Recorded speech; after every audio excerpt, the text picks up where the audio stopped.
Hi friends, welcome to Sujatha tailoring channel. ఈ ఛానల్లో half petticoat cutting and stitching.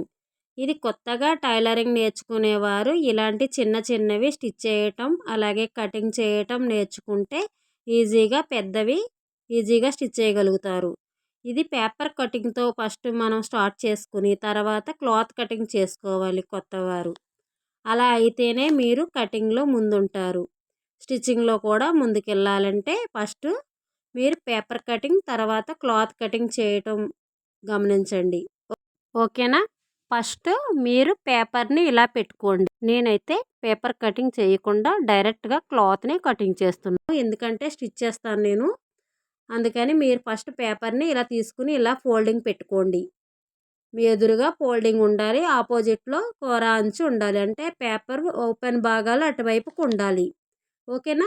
ఇక్కడ paper centre భాగానికి ఇలాగా ఫోల్డింగ్ చేసుకోవాలి. ఇలా చేసుకున్నాం కదా. ఇప్పుడు ఇక్కడ ఫోల్డింగ్స్ రెండు భాగాలు మన వైపుకు ఉంటాయి.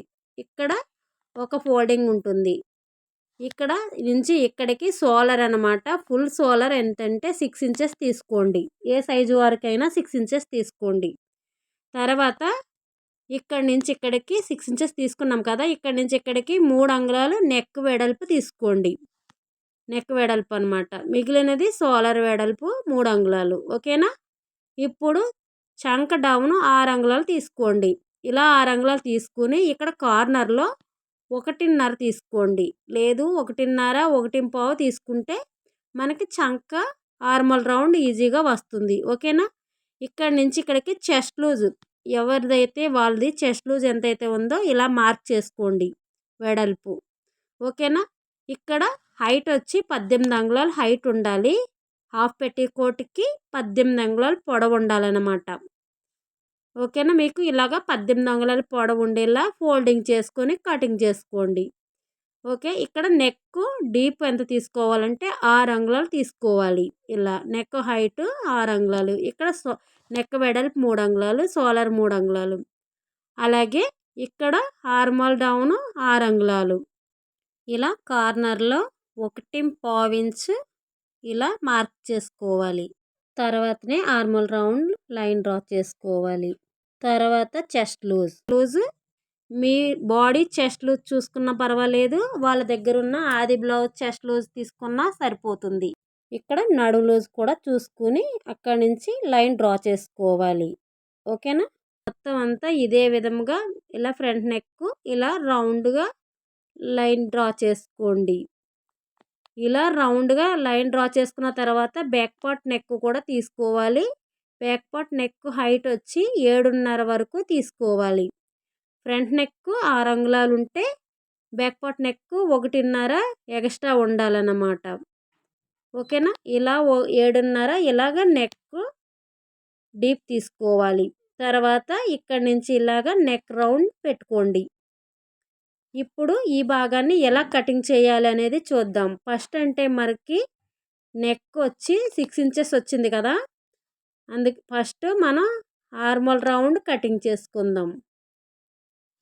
ఇలా ఆర్మల్ రౌండ్ కటింగ్ చేసుకున్న తర్వాత ఇక్కడ ఫ్రంట్ పార్ట్ అనమాట. నెక్కి ఈ భాగం కిందనున్న భాగం బ్యాక్ పార్ట్ అనమాట. Front part neck first cutting చేసుకుని తర్వాత బ్యాక్ పార్ట్ నెక్ని ఇలా తీసుకోవాలి. ఇక్కడ పేపర్ అయితే కింద పెట్టి కటింగ్ చెయ్యండి. ఇది చిన్న సైజు కాబట్టి నేను పైకి పట్టుకుని కటింగ్ చేశాను. ఓకేనా? క్లాత్ అయినా కింద పెట్టే కటింగ్ చేసుకోవాలి. తర్వాత ఇక్కడ సోలర్ జాయింట్ దగ్గర ఇక్కడ కరెక్ట్గా సోలర్ రావాలని చిన్న టక్స్ ఇచ్చుకోవాలి. ఓకేనా? ఇప్పుడు ఈ భాగాన్ని ఎలా స్టిచ్ చేయాలో చూద్దాం. ఫస్ట్ ఇక్కడ ఈ క్లాత్ని ఇలా ఓపెన్ చేసుకోండి. ఇలా ఓపెన్ చేసుకున్న తర్వాత ఇక్కడ టక్స్ ఇచ్చుకున్నాం కదా, ఈ భాగాలు సోలర్ భాగాలు అనమాట.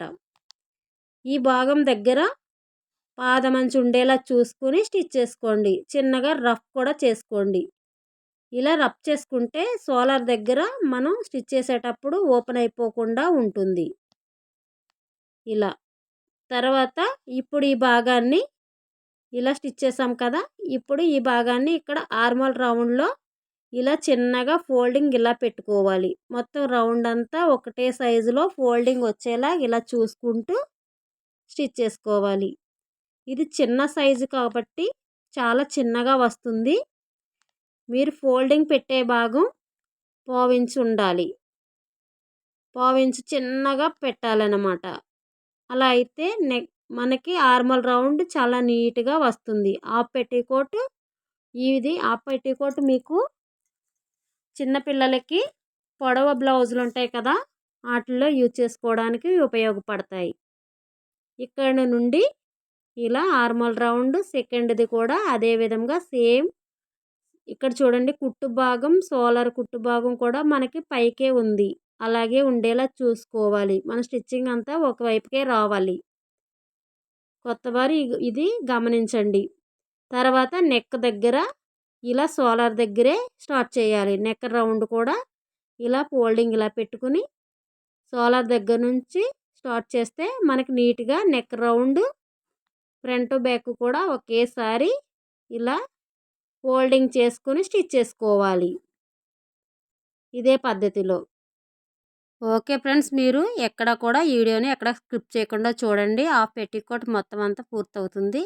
అలాగే ఇంతవరకు లైక్ చేయకపోతే లైక్ చేయండి. కొత్తవారైతే సబ్స్క్రైబ్ చేసుకోండి. ఈ వీడియో మీకు నచ్చితే మీ ఫ్రెండ్స్కి రిలేటివ్స్కి షేర్ చేయండి. ఇలా నెక్ రౌండ్ అంతా ఈ విధంగా పూర్తి చేసుకోండి. ఇలా పూర్తయిన తర్వాత నెక్ ఇప్పుడు ఇలా వచ్చింది కదా, నెక్కి ఇక్కడ ఆర్మల్ రౌండ్ ఇలా వచ్చింది కదా పైకి. ఇప్పుడు ఈ భాగాన్ని ఇలా ఫోల్డింగ్ పెట్టుకోండి. ఇలా ఫోల్డింగ్ పెట్టుకుంటే ఇప్పుడు ఈ పై భాగం అన్నమాట, ఇది బ్యాక్ పార్ట్. ఇక్కడ ఇలాగ ఫోల్డింగ్ పెట్టుకోండి. ఇలా బ్యాక్ పార్ట్ ఇలా పెట్టుకుని ఇక్కడ ఓపెన్ పెట్టుకోవాలి. ఇలా కటింగ్ చేసుకున్న తర్వాత ఈ భాగాన్ని ఇలా ఓపెన్ చేసుకోండి. ఇప్పుడు మళ్ళీ మనకి ఇక్కడ కుట్లు ఉన్నాయి కదా, అటువైపుకే ఇలా ఫోల్డింగ్ చేసుకోండి. ఈ భాగం ఉక్సులు పట్టీకి వస్తుందన్నమాట. ఈ భాగం తాళ్ళు పట్టీకి ఈ విధంగా ఫోల్డింగ్ చేసుకొని ఒకదానికొకటి ఆపోజిట్లో ఉండేలా చూసుకుని స్టిచ్ చేసుకోవాలి. ఇలా ఈ విధంగా వస్తాయి. ఓకేనా? ఇప్పుడు ఇలా స్టిచ్ చేసిన తర్వాత ఇక్కడ సోలర్ దగ్గర నుండి స్ట్రైట్గా ఇలా లైన్ డ్రా చేసుకోండి మిడిల్లో. అంటే మీకు అర్థం అవ్వాలంటే ఇలా చూడండి, ఇక్కడ నుంచి ఇలా ఫోల్డింగ్ పెట్టుకోవాలి. ఇలా ఫోల్డింగ్స్ పెట్టుకుని ఈ పైన సోలర్ దగ్గర నుండి కిందకి 6 అంగుళాలు మార్క్ చేసుకోవాలి. మీ దగ్గర ఉన్న క్లాత్ కింద నుండి 5 అంగుళాలకు మార్క్ చేసుకోవాలి. మిడిల్లో ఇలా లైన్ డ్రా చేసుకోండి. ఓకేనా?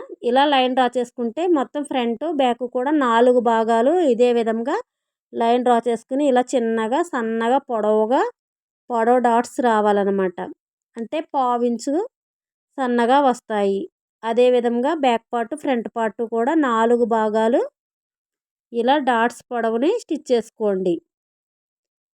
ఇదే పద్ధతిలో మీ దగ్గర పెద్ద సైజు మీరు స్టిచ్ చేస్తే మీరు సోలర్ దగ్గర నుండి 6 అంగుళాలు కిందకు ఉండాలి, కింద నుండి 5 అంగుళాలు పైకి ఉండాలి.